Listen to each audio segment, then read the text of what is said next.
Nigerians, wherever you're watching me from, you're welcome back to my channel once again.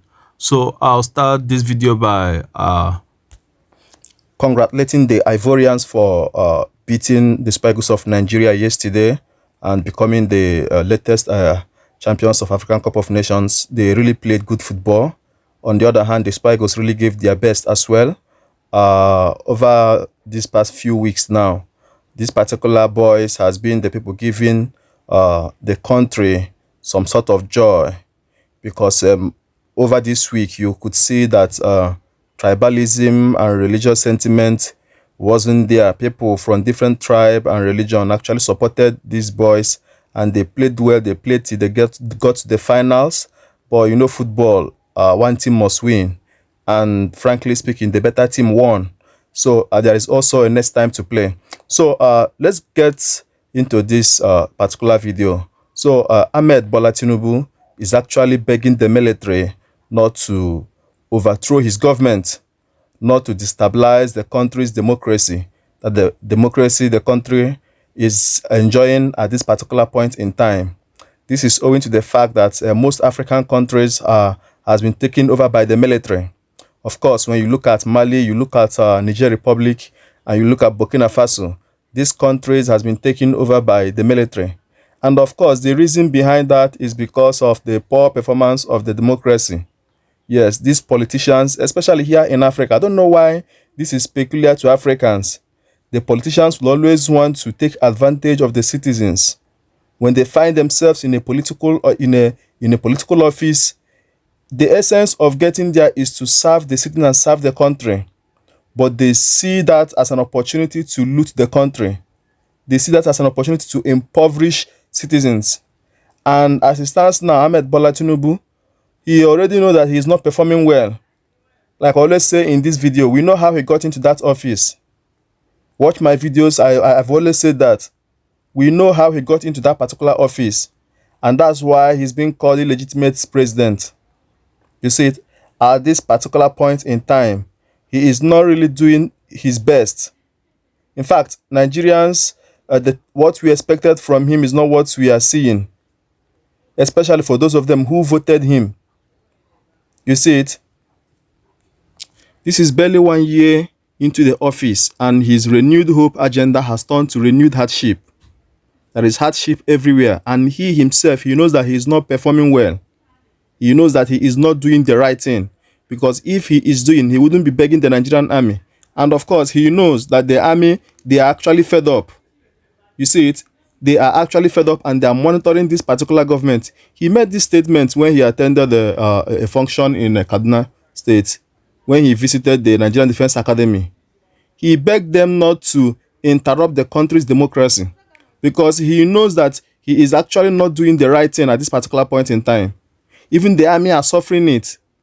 Few days ago, a soldier was complaining how he receives 50,000 naira as salary, and how they failed to, pay him some of the allowances that they are supposed to receive. And he was comparing his salary to his transport fare, and he realized that his salary will not be enough to pay for his transport fare. And these people are the people that is protecting this country. And he has urged them to focus on making sure that the security of this country has improved.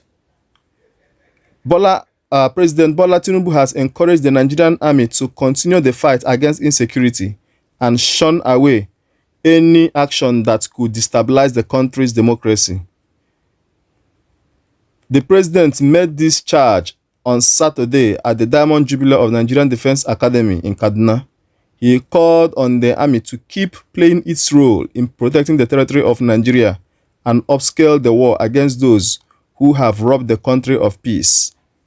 In his words, let me reiterate the urgency to upscale the fight against insecurity, which has robbed us of peace and progress.